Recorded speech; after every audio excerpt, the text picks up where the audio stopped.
The Stillward had 41 beds on a good night, and most of them were empty. That wasn't a complaint. When I took the night-keeping post 3 years ago, after the structural survey firm let me go and my wife's sister offered me the spare room, and I decided that sleeping in a spare room at 71 was the single most depressing idea I'd ever heard. The Stillward had 6 residents. Long-term cases, mostly. Old dragons who'd had their wings clipped by age or injury and couldn't make the transit routes anymore. One younger one, a big male called Veth Sorn, who'd taken a hull strike near the quarter relay and had nerve damage all the way down his left haunch, who slept with his chin on the floor channel heating grate and made a low grinding rumble every time the warmth cycled off. I'd learned, inside my first week, that I could set my watch by Veth Sorn's grumble. 41 beds was the official capacity. The Stillward wasn't really a medical facility. We had one on-call vet medic who came in twice a week and left a comm number for emergencies. And it wasn't really a hospice, though 3 of our long-termers had died in the hall since I'd been there, and I'd sat beside all 3 of them until they stopped breathing. Because that's what the night keeper does. The Stillward was what happened when a decommissioned freightway station gets donated to a non-profit by a shipping line with a tax liability, and someone with more goodwill than funding decides to fill it with creatures who have nowhere else to be. We had 4 paid day staff, a part-time vet medic, and me. I was not paid. The director, a compact woman named Sira On, who wore the same gray vest every day and ran the Stillward on a budget that made me wince every time I saw the numbers, had offered me a small stipend when I took the post. I'd told her to put it toward the heating grates. The heating grates for floor channels in a hall, this size, cost more per month than I'd earned in my last year of surveying, and I hadn't earned badly. Dragons regulate their own warmth well enough once they're healthy, but the ones who come to the Stillward aren't always healthy, and cold floor channels in a rest hall for recovering dragons is the kind of thing that turns a fixable problem into an unfixable one. I knew about load tolerances. Same principle. My routine was simple. I came in at 8 in the evening, did a slow walk of the hall, checking temperatures, checking the water lines, making sure no one had rolled into an awkward position that would stiffen up on them overnight. And then I settled in the keeper's alcove near the main entrance and read until the hall quieted down. After midnight, it was usually still. I'd do a second walk at 2, a third at 5, and by 6 the day staff started arriving, and I went home and slept until noon. I had a cot in the alcove for the stretches when everything was steady, but I rarely used it. I wasn't a good sleeper. Hadn't been since my wife died, and that was 9 years ago now. The dragons, for the most part, tolerated me. Veth Sorn didn't acknowledge me except when I topped up his water trough, at which point he made a brief, deeply unimpressed sound. Not hostile, just the noise a creature of his size makes when acknowledging a gesture beneath their usual notice, the way a large man might grunt at a sparrow for landing near his foot. The 3 long-term females at the far end of the hall, Cora Mal, Suth Vale, and one we called the Old Grey because she'd never given a name, had a kind of tired warmth for me. Cora Mal would press the side of her jaw against my hand sometimes when I passed, a long, slow pressure that I'd been told by the vet medic was a resting recognition gesture, something dragons did with creatures they'd decided were not a threat and could be briefly acknowledged as present. She did it the way a large, ancient animal does anything, with complete economy, no urgency, as if the gesture was simply true and therefore worth making. I accepted it the same way. I was good at being present without requiring anything in return.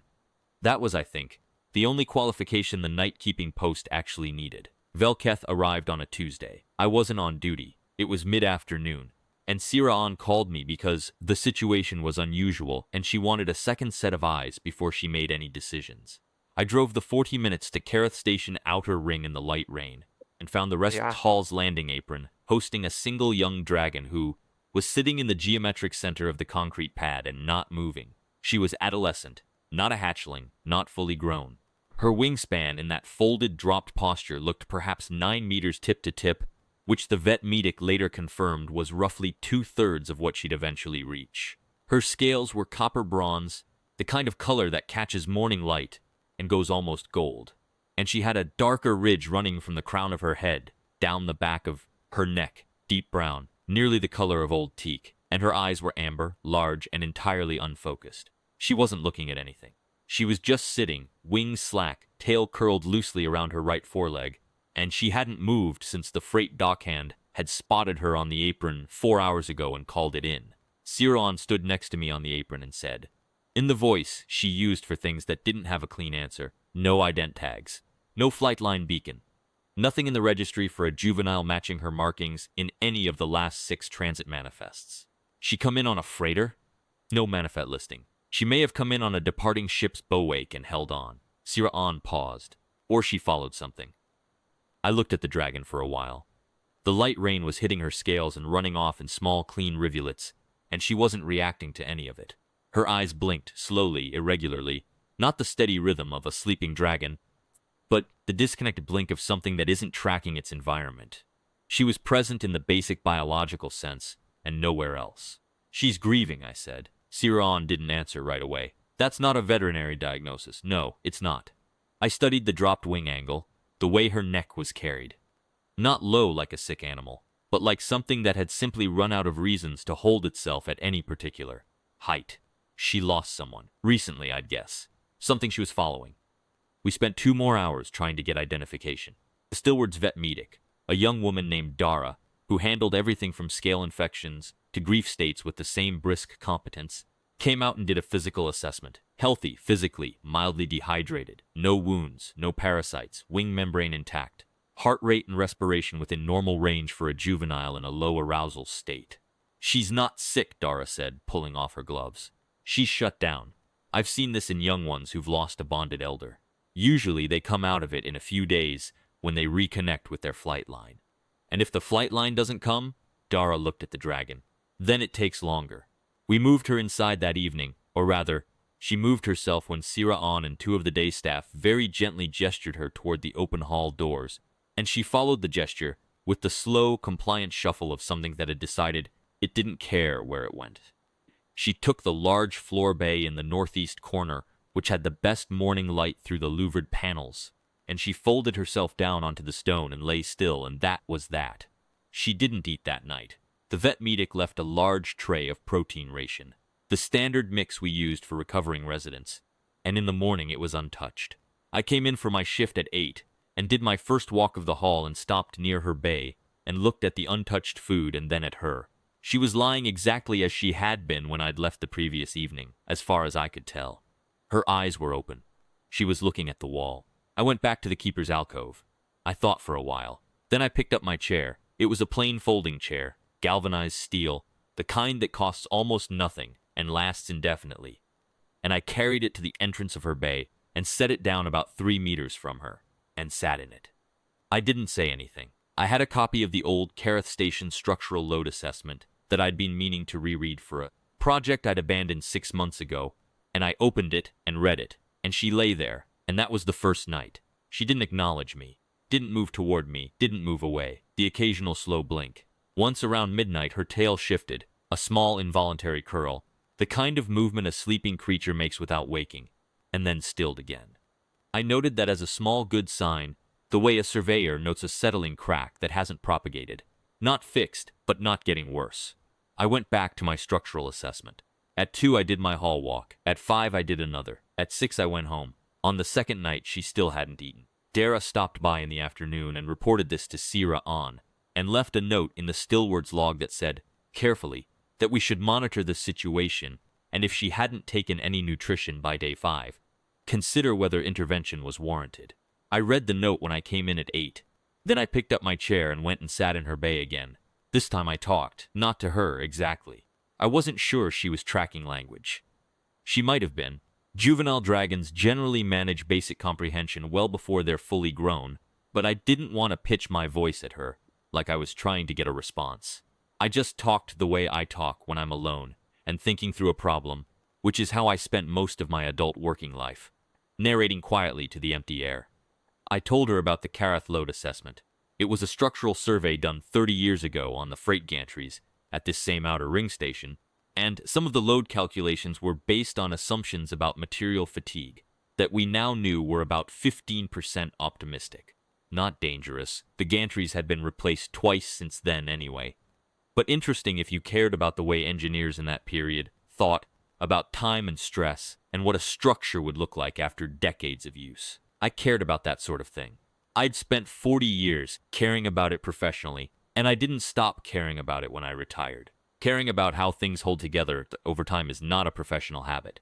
It is a personality trait. She lay there. Occasionally she blinked. Once, around 10 o'clock, I heard her make a sound. Not a vocalization, exactly, but a low, subsonic resonance that I felt in my sternum before I heard it with my ears. The kind of sound a large body makes when it shifts its weight against stone and the stone answers. She hadn't moved. It was just the hall settling, or her settling, or both. I kept talking. On the third night, I brought her food myself instead of leaving it at the bay entrance. I put the tray down about 1.5 meters from her, and then went back to my chair. She looked at the tray once. A brief, specific focus that was the first directed gaze I'd seen from her, and then looked away. But she'd looked. I noted that too. On the fourth night, Koramal made her slow way down the hall and stopped at the entrance to the bay and regarded the young dragon for about 3 minutes and then made her way back. I didn't know what that meant. Koramal was about 400 years old, by Dara's estimate, and whatever she was communicating probably operated on frequencies I didn't have the equipment to receive. But she'd come, and that seemed worth something. On the 5th night, Sira On found me in the bay after her own late check of the accounts. She worked late most nights because the accounts were never fully reconciled, which was a structural problem I could have told her about if she'd asked, and stood at the bay entrance and said quietly, "Goss, you understand we can't sustain this indefinitely." "I understand," I said. "If she doesn't eat by day 10, we'll need to consider assisted nutrition. And if there's no contact from a flight line within 3 weeks..." I know. I did know. The stillward ran on nothing, and a non-eating resident who required daily veterinary intervention and produced no movement toward recovery was a resource problem. I didn't blame Siron for naming it. She was right, and she was naming it gently. "What are you doing?" Siron asked. Not critically. Genuinely. I thought about it. "Sitting with her," I said. "So she knows the hall isn't empty." Siron looked at the dragon, who was lying exactly as she always lay, looking at the wall. "Does she know that?" "I think she might," I said. Eventually, Siron left. I kept talking. The hall was quiet outside the bay. Vethsorn's periodic grumble when the grate cycled. The distant sound of Karath Station's outer freight lanes processing the overnight run. A few standard settling sounds from the structure itself, which was old enough to have opinions about temperature changes and didn't keep them to itself. I had come to know the stillward settling sounds well enough that I could tell the difference between the east wall panels adjusting and the south. Gantry connection making its usual 12-degree drop complaint, and I registered them the way you register familiar sounds in a building you've lived in long enough, not consciously, but as the absence of alarm. Everything I could hear told me the hall was fine. I wasn't sure the same was true of Velketh, but I had not been sure of that for 5 days, and not being sure had not stopped me from coming every night and sitting in the same chair and talking to the same wall, and I didn't see any reason to stop now. You don't pull a rivet because you haven't yet seen it do anything useful. You leave it in place and you watch. I talked about the freight gantries. I talked about my wife, not the loss of her, which is a thing I don't discuss, but the fact of her. The way she organized her library by the emotional temperature of the books rather than alphabetically, which drove me to destruction for 30 years, and which I now considered the only sensible method. And I would never tell her that, which was one of the several thousand things I would never get to tell her. And that was a kind of structural load, too, the weight of untold things, which you learn to carry distributed across your whole frame rather than concentrated in one point, because if you let it concentrate, it will crack you. You learn to carry it spread out. It's basic engineering.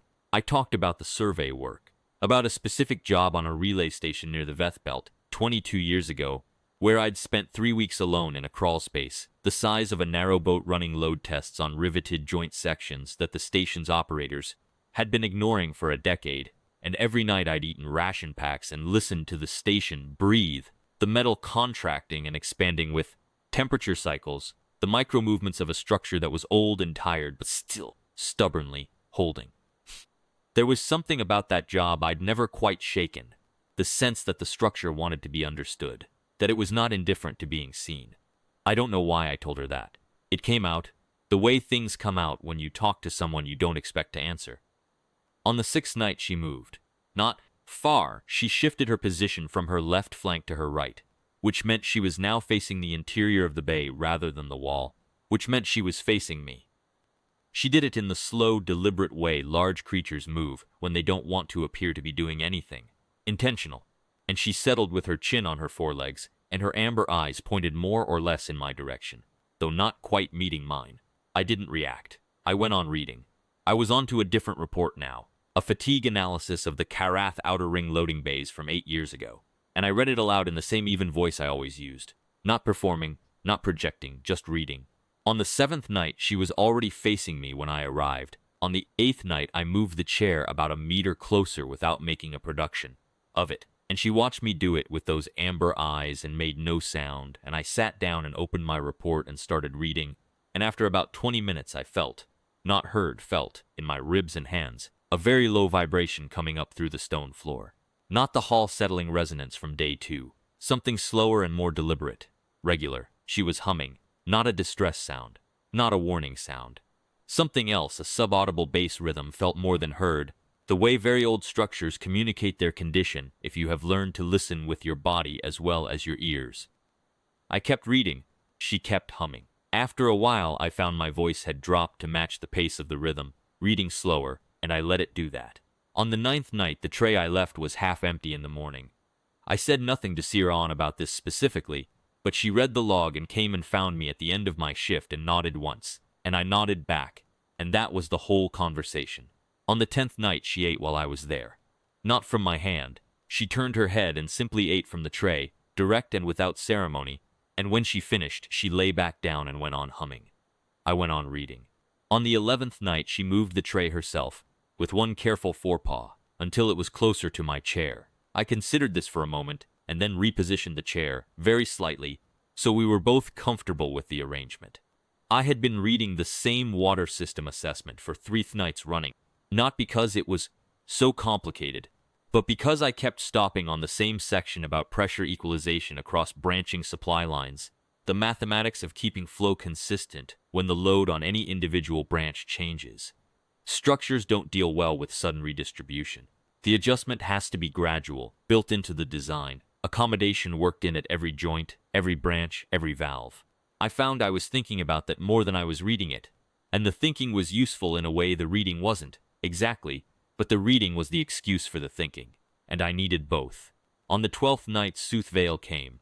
Sooth Vale was the quietest of the long-term residents, a large adult female, mid-blue scales with a silver undertone that the vet medic said was a adolescent marking, which I'd filed away without fully understanding its significance. She had an old injury to her right wing joint that had healed incorrectly and prevented flight, but didn't cause her much apparent discomfort. She spent most of her time in her bay, and most of her interactions with the halls. Other residents at long range, sounds not proximity. She had never come near me, not hostility. More like the particular reserve of someone who has decided that social contact requires more than they currently have available. She came to the bay entrance on the 12th night and looked at Velketh for a very long time. Then she looked at me. Then she made a sound that was different from anything else I'd heard in the hall. Not Koramal's recognition gesture, not the old Gray's formal acknowledgement. Something more like, I want to be careful not to impose a vocabulary I didn't have at the time. Something more like one creature informing another that it has been seen doing something specific, and the thing it has been seen doing has been understood. Then she went back to her bay, and I didn't see her at the entrance again, but from the 12th night onward I could hear her sound, that low particular note, from across the hall, at irregular intervals, like a structure checking in on a joint it's decided to monitor. Dara came in on the 12th day. This was her regular scheduled visit, and looked at the tray and at the dragon and at the log and at me and said, "What are you doing in there every night?" "Reading," I said. "Reading. Structural load reports, mostly. Some water system assessments. I have a good collection."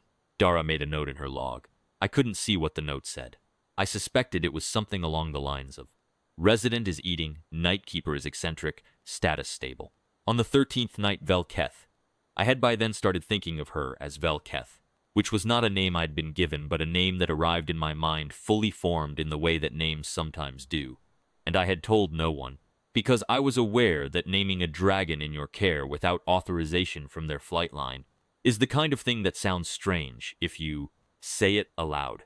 Anyway, on the 13th night, Velketh extended her right foreleg and laid it on the floor about 30 centimeters from the front leg of my chair, not touching, just near. I adjusted my foot position so my boot was about 15 centimeters from her talons, and went on reading. On the 14th night, the foreleg was touching the chair leg when I arrived. I sat down. She hummed. I read. The hall was dark except for the glow of the floor channels and the thin wash of light from the louvered panels, and outside the freight lanes were quiet because this was the Karath outer ring, and it was always quiet, which was why the stillward was here, and why I was here, and why she was here. On the 15th night, Cora Mall came again and stood at the bay entrance for a longer time and made a sound I can only describe as acknowledgement, the same register as a human clearing their throat when they want it known they've understood something, and went back to her station at the far end of the hall. The old gray came on the 16th night and looked at Velketh for a very long time, and then looked at me and made a sound that was different from Cora Mall's, lower, more deliberate. I didn't have a word for it. It felt the way a formal signature feels, a thing placed intentionally in a record. She stayed in the bay entrance for longer than Cora Mall had, long enough that I finished a full section of the water system assessment, and looked up and she was still there, her old pale gray head extended, her eyes moving slowly between Velketh and me and back again. The pale gray of her scales had the quality of very old metal, not degraded, not failing, but worn to the kind of smooth that only comes from time applied evenly across a surface. Whatever she'd been, wherever she'd been before she came to the stillward and stopped giving her name to anyone, it had been long and it had been much. I had the distinct and unscientific impression that she was filing something, recording the arrangement she was looking at into whatever system she kept internally for things that mattered and needed to be retained. Then she made the sound again, the formal, deliberate one, and went back down the hall. On the 17th night, Velketh ate from my hand. I hadn't planned it.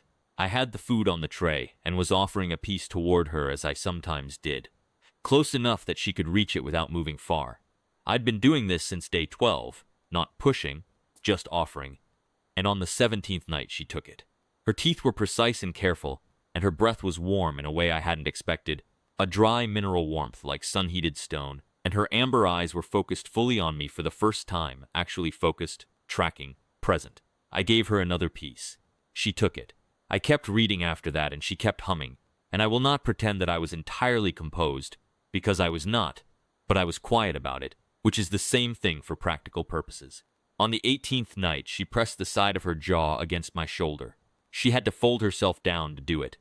She was much larger than me, even in this folded rest posture, and it was a slow, deliberate movement, nothing sudden, nothing that was going to startle either of us, and she pressed the long, flat side of her jaw against my left shoulder and stayed there. The weight of it was considerable. The warmth of it was not what I expected, not reptile cold, but a deep, steady heat that went through my jacket and into the joint, which has given me trouble in cold weather for the last decade, and I felt the ache in it ease in a way that had nothing to do with medical intervention and everything to do with simple warmth applied over time. I read for 2 more hours with a dragon's jaw on my shoulder and her humming, vibrating through my collarbone, and it was, I think, the most useful I had ever been. On the morning of the 19th day, I came in for my pre-shift check.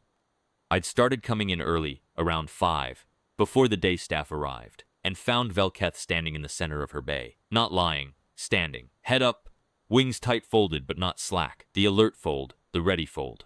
Looking at the main hall doors, I followed her gaze. The doors were closed. The morning light was coming pale gold through the louvered panels. Nothing outside, as far as I could see. I went and sat in my chair and waited. She turned her head and looked at me. Then she looked at the doors again. The hum was different this morning. Not the slow, steady night hum, but something with more texture in it. A layered resonance I hadn't heard before, several tones braided together. "Someone's coming," I said. She looked at me again. Her amber eyes were very clear. "All right," I said. "All right." I went and told Sira An, who was in early herself, because she was always in early when the accounts needed attention. And I said, "I think her flight line is coming today." Sira An put down her stylus and said, "How do you know?" And I said, "She's standing up." We had the apron cleared by 7. They came in from the north at 0742 by the clock on the hall's main panel. I was standing in the hall doorway, which put me looking out across the landing apron and up at a sky that was doing what early morning skies in the Karath outer ring always do. Pale silver blue, the freight lane lights still lit on the gantry towers, the first hard edge of sun cutting along the eastern horizon. The dragon shapes came out of that early light, and they were not 1 or 2 or 5. They fill the approach corridor. 41. I counted later. When there was time to count, adults, elders, a handful of juveniles who were keeping tight formation in the interior of the group, tucked in by the adults the way a fleet keeps its smaller vessels centered. Their wing beats were synchronized in a way I hadn't seen before, a rolling alternation that produced a sound less like multiple wings than like a single very large wing, something vast and coordinated pulling the air in long, even strokes. They landed on the apron with a precision that left me genuinely impressed from a purely structural standpoint. No crowding, no collision. A dispersal pattern that would have satisfied any load distribution calculation I'd ever run. The larger adults settling first on the outer ring, the juveniles and mid-adults filling the interior spaces, the whole thing accomplished in about 40 seconds. I had spent considerable professional effort designing load sequences that achieved less elegant results. The one who came to the hall doors was not the largest. She was, I guessed, very old. Her scales had the particular dull deep tone of ancient bronze. The color that copper bronze goes after it has been exposed to the air of many decades and has stopped reflecting and started absorbing, and her wing membranes were thin enough at the trailing edges to be translucent in the morning light. She moved with the unhurried certainty of something that has long since stopped expending energy on anything optional. Everything she did was necessary, and nothing she did was wasted. She stopped at the hall door and looked at me. I am a 71-year-old retired structural surveyor. I am approximately 1.73 meters. I have a bad left shoulder. I was wearing a patched canvas jacket over my work clothes, and I was holding a cup of cold coffee I'd forgotten to drink. I am not a person who presents impressively in most circumstances, and I was aware, as this dragon's gaze settled on me, that I was presenting less impressively than usual. I held her gaze anyway. It seemed the right thing to do. She held mine for a long moment. Then she moved. Not past me, not pushing through the door, but a deliberate step to one side that was clearly an invitation. She wanted to see inside. I stepped out of the doorway. She moved into the hall with that same deliberate economy, and behind her, without any signal I could detect, 4 of the other adults followed. The rest stayed on the apron. I walked ahead of her toward Velketh's Bay. Not because I was leading. I wasn't under any illusion that I was leading this, but because I knew the hall and the morning light had not yet hit. The interior and I could navigate it without stumbling, and she would want to see Velketh, and Velketh was in the Northeast Bay, and that was simply the useful thing to do. Velketh was still standing in the center of her bay when we got there. Standing and humming, not the quiet night hum, not the braided arrival hum, but something completely different.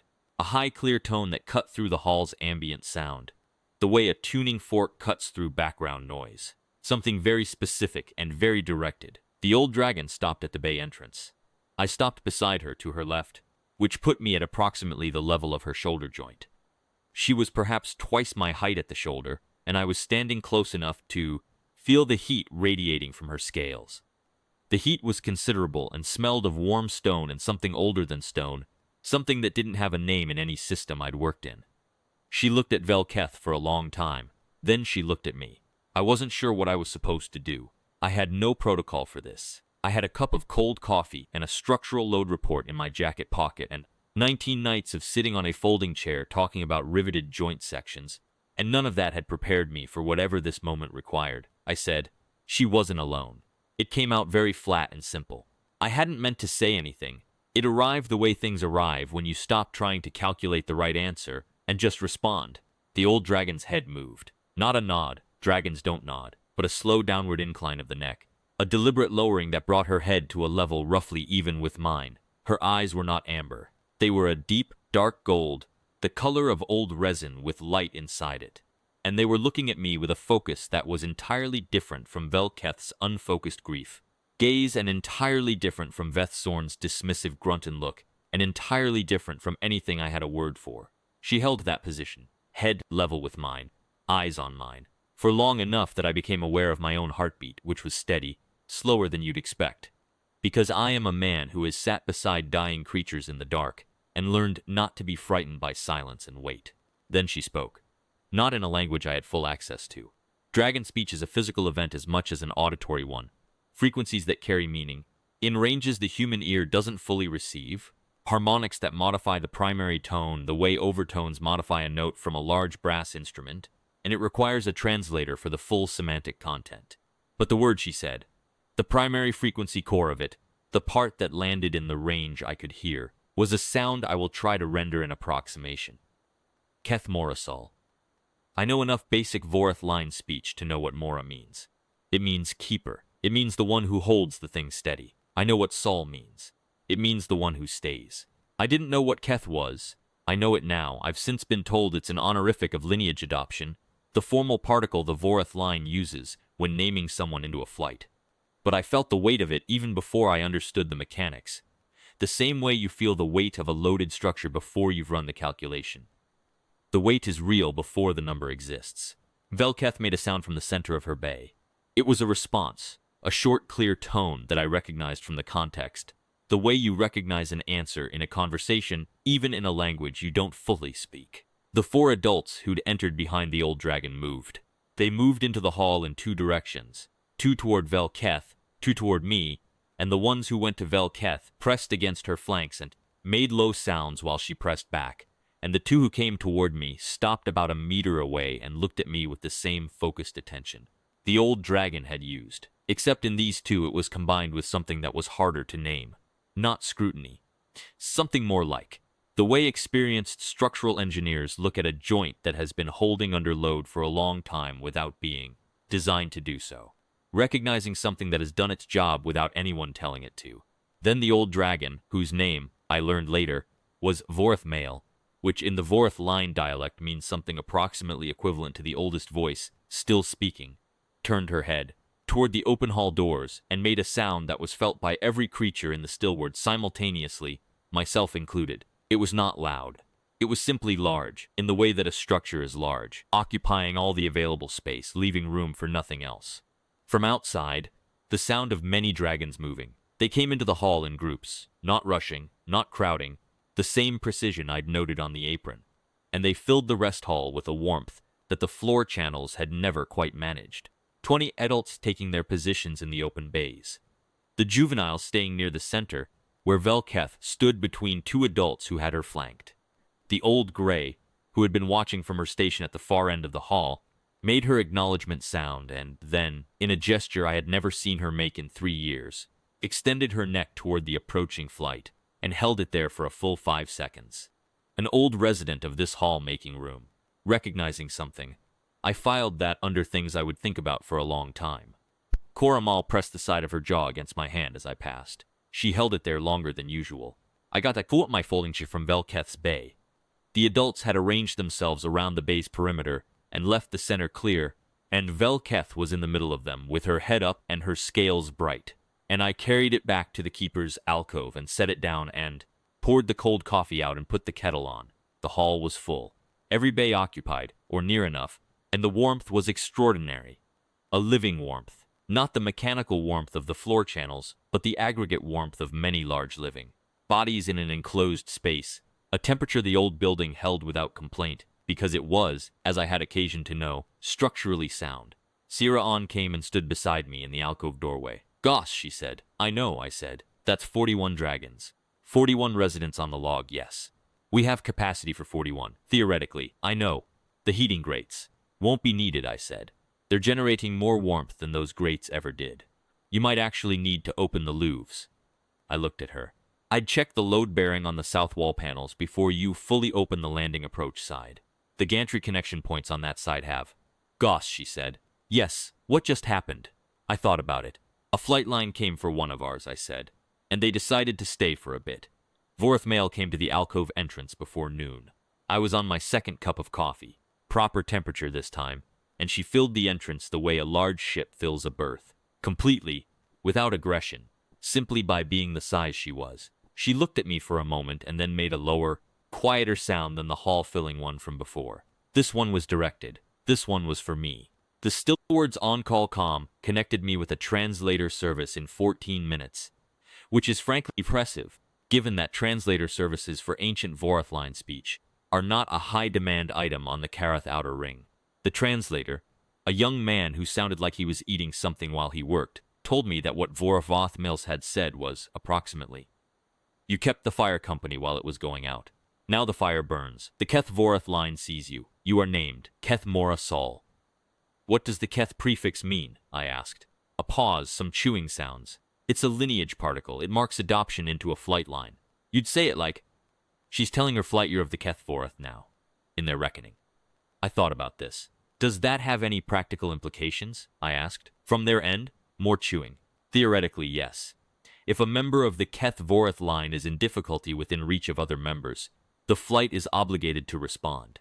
The word she used is the full adoption word, not a courtesy title. She means it formally. I see, I said. Thank you. I put the comm down.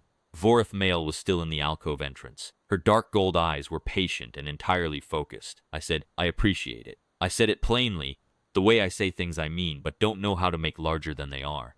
I'm not sure I did anything that warranted. She made a sound. Short. Definitive. The translator would probably have rendered it as, this is not a discussion. I accepted that. The Kethvorth flight stayed in the Stillward for 11 days. I have not fully worked out the structural implications of hosting 41 large dragons in a decommissioned freight way station for 11 days. The building survived, which is the main thing.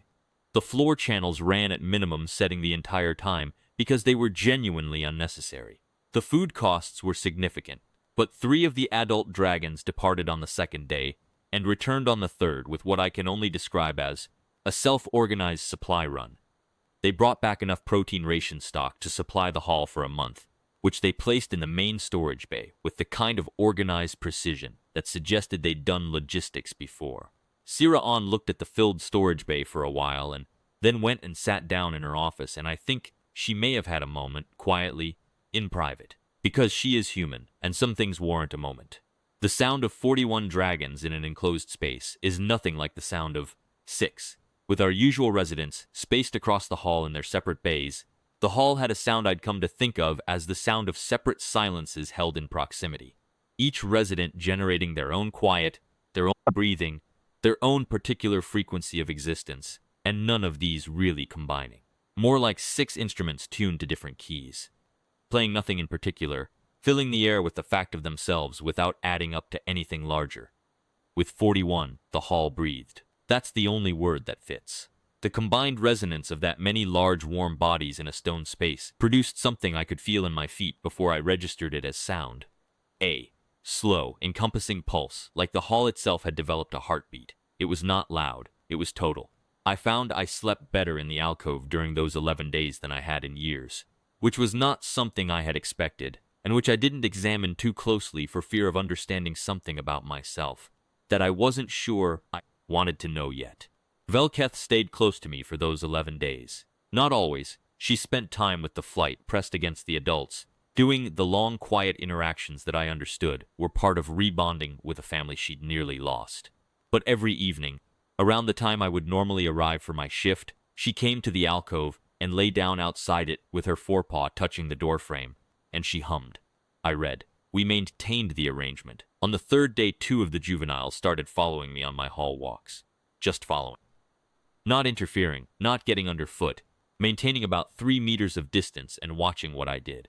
I showed them where the waterline valves were, because it seemed like useful information. They appeared to file it.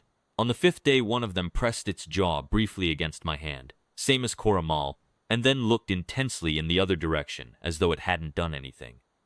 The other juvenile, a smaller one, deep red scales with a bronze-green iridescence that shifted color when it moved, started doing something different on the 4th day.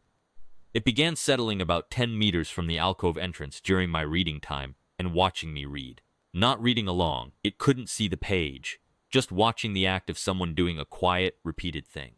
The way a young animal watches an older one do something and files the shape of the action away. I didn't look up. I went on reading. By the 7th day, it had moved to 7 meters. By the 9th, it was 5 meters and had started making, very quietly, something that might have been an imitation of the note Velketh used when she hummed. Not matching it exactly, a younger and less certain version, but the shape of it was right. I noted that in the hall log under the entry for that day, because it seemed like the kind of thing that ought to be in the record somewhere. Veth Sorn, for the first time in 3 years, made a sound that was not dismissal. He was lying next to 2 of the flight's adult males, and I won't say they were talking. That seems too small a word, but there was an ongoing low-frequency exchange happening, and when I passed on my morning walk on day 4, Veth Sorns made this a sound and then very deliberately looked away. I counted it. I've learned to count small things. On the 8th day, I found Coromal's bay occupied by 3 adults from the flight who had arranged themselves around her in a configuration that looked less like sharing a space and more like a council of some kind. Coromal was in the center of them, not sleeping, engaged in a slow and complicated exchange of sounds at registers I couldn't fully follow. It went on for most of the morning. I did my check of her water trough and left them to it. Some things don't need a keeper's intervention. Some things just need a keeper to leave the door open and trust the structure to bear the load.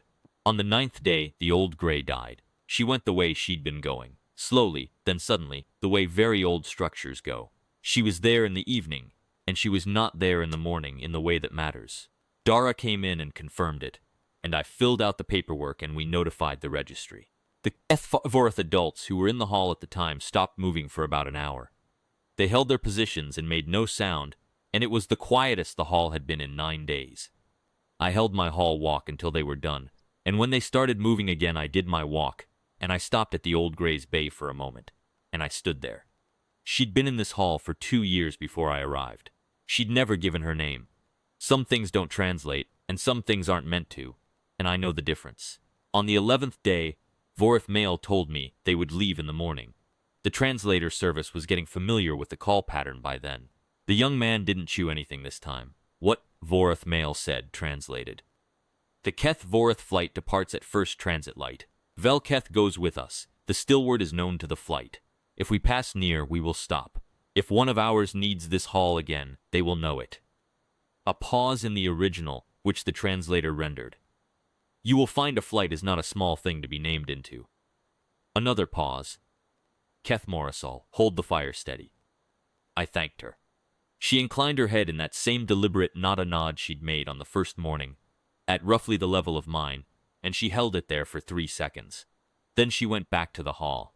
I sat in the alcove for a while, and finished my coffee, and listened to the sound of the hall, 40 living things breathing and humming and shifting, wait, and thought about load distribution. About how structures work when the load is distributed properly across many points rather than concentrated in one. About the difference between a structure that is held together by one crucial joint and a structure that is held together by the aggregate strength of many ordinary ones. The Keth Vorth left at 07:14. I watched them go from the hall doorway the same way I'd watched them come. Every bay behind me emptied out, the warmth dropping back toward normal in the hall, but not all the way, because the floor channels had finally been given a chance to do their work properly, and the stone held heat longer than people expect.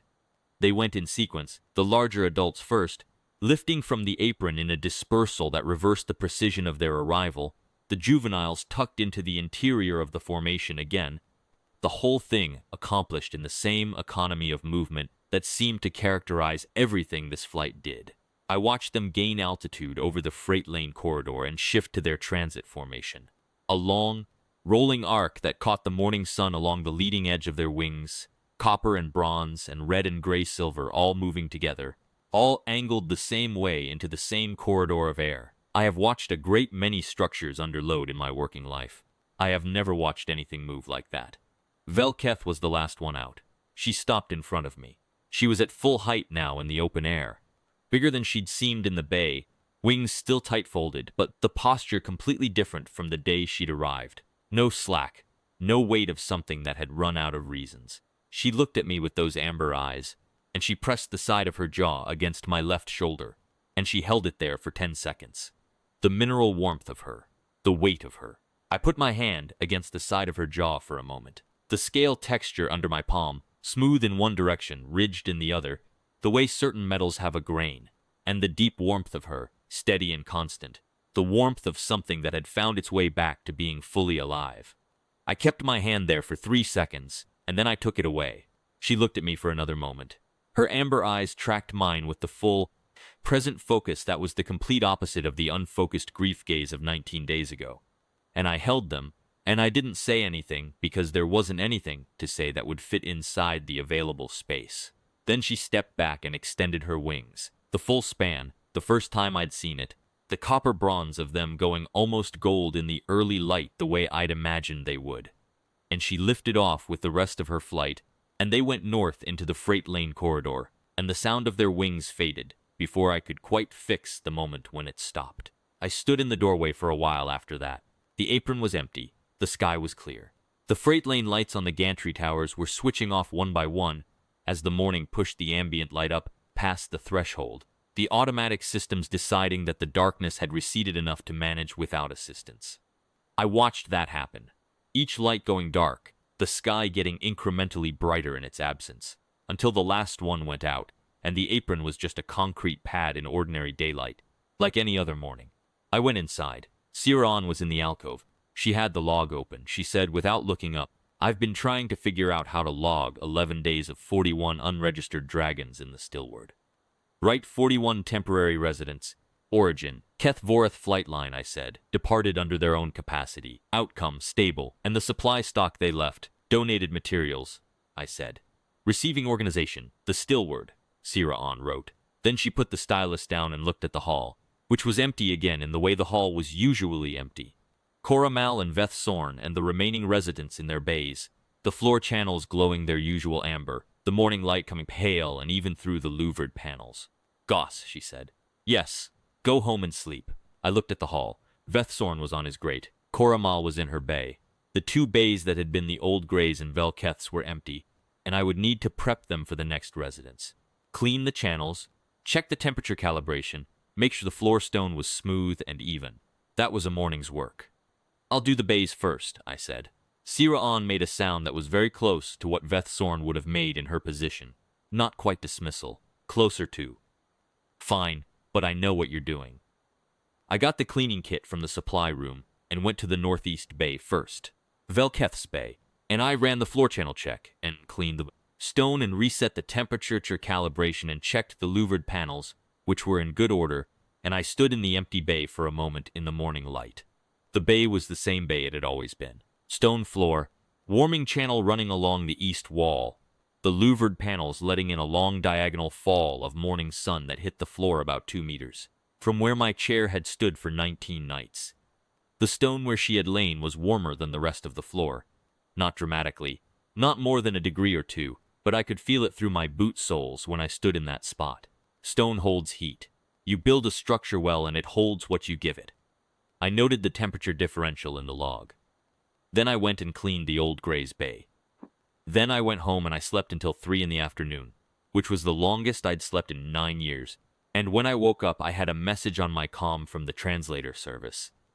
Follow-up from Vorath Mail, Keth Vorath flight line. No translation required. She asked us to tell you, the fire is burning. The Keth Morisol can rest now.